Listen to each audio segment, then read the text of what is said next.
Hello and welcome to ILTV's Israel Daily. I'm Aaron Porras, and before we begin, I want to again remind you not to forget about our all-new streaming platform, ILTV Plus, available now on every app store and at ILTV.tv. Now, coming up in today's newscast, Jerusalem changing course. Israeli ministers now calling on foreign donors to increase their aid for the Palestinians. Meantime, the PA explicitly rewarding the violence and riots against Israeli civilian communities. And finally, biblical history coming to life in ancient Hellenistic ruin uncovered just ahead of the Hanukkah holiday.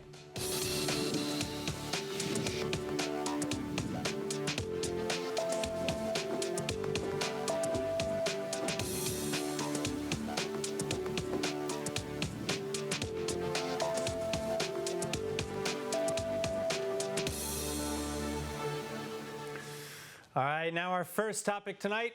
Be careful what you wish for. Largely at Israel's behest, the international community cutting off hundreds of millions of dollars in aid to the Palestinian Authority. Israel demanding that would-be donors withhold their funding over the Palestinian leadership's continued salary payments to convicted terrorists.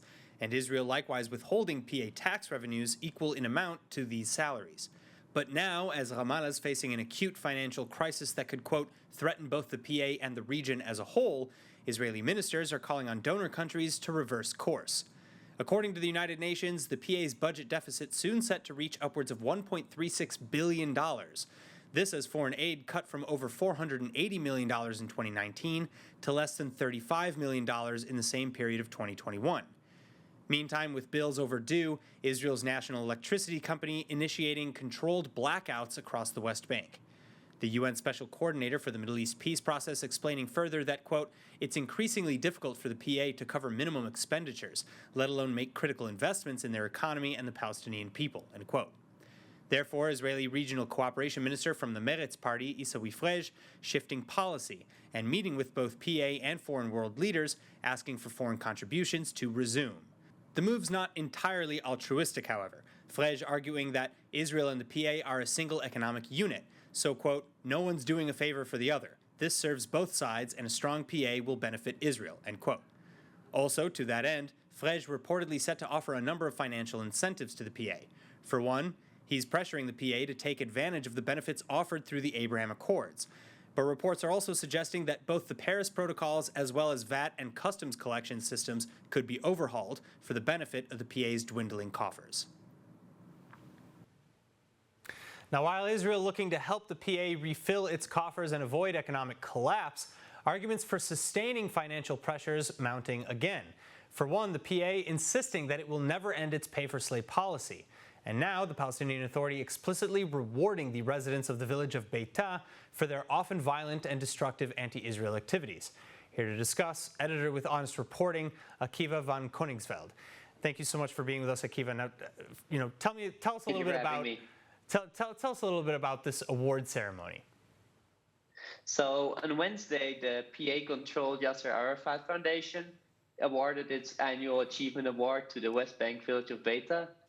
And they got this award because of their popular resistance against Israel. So as part of this award, they received a $25,000 prize from the PA's Prime Minister, Mohammed Shtayyeh, and he's also on the board of this Yasser Arafat Foundation.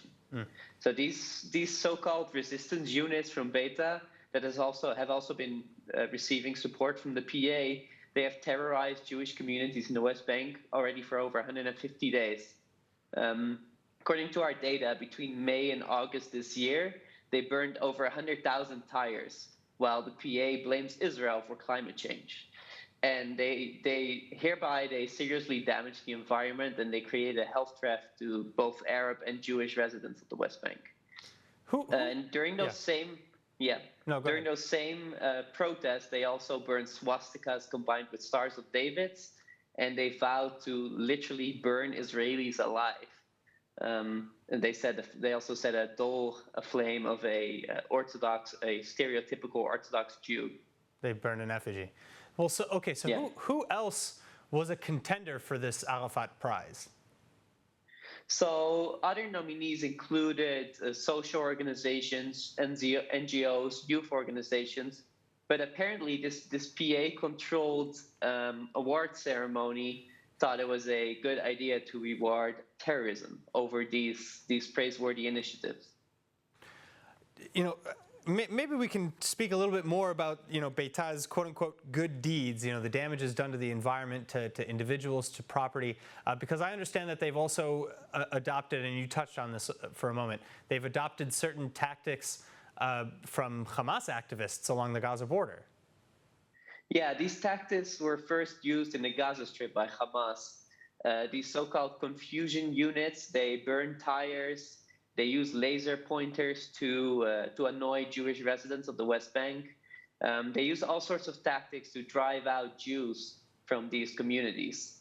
And this is being rewarded by the PA. A lot of evidence uncovered by Honest Reporting shows that the PA is actively backing these protests. Actually, Fatah officials participated in these riots. And they also transferred almost $1 million to the West Bank village of Beita because of these protests, to strengthen their protests. Does this award violate agreements with Israel? And what repercussions, if any, might we expect to see? Well, I think it's very clear that the support for terrorism violates the Oslo Accords, in which the PA obviously vowed to apprehend terrorists. And instead of apprehending them and prosecuting them, they're actually rewarding them. Again, though, would that void certain agreements that Israel and the Palestinian Authority have? What sort of consequences might we see, if any? Well, this is obviously not the first time that the PA is in violation of the Oslo Accords. There's also, you could talk about the pay for slay policy, which the media have also misrepresented